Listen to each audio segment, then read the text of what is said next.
দোকানে তো নিয়ে আইলি, খিদেও তো লাগছে, তাহলে একটা কলাই খাই। কলা খাইবা? হ্যাঁ আরে একটা খাইবে কে? এই দোকানদার ভাই, আসলে কলার দাম কত ভাই? ভাই কলা 40 টাকা আলি। কলা 40 টাকা আলি? আরে 40 টাকা কোনো বিষয় না, আজকে টাকার কোনো সমস্যা না ভাই, কিন্তু 1000 টাকা তোর ভাঙতে হবে তো ভাই। বাবা ভাই সমস্যা নাই কান। এ বন্ধু, কলা কি এখনই খাইবে না নিয়ে যাবো? নিয়ে যাই। নিয়ে যাই নাকি?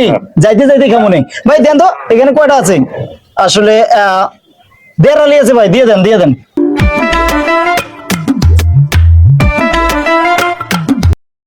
ভাই এই লন। বন্ধু এই যে নাও কলা নাও। আরে টাকার সমস্যা আছে, এক হালি কলাই তো খাইবা। এই যে ভাই লন, টাকা loan. I don't want peace. I want problems always. ওরে বাবা।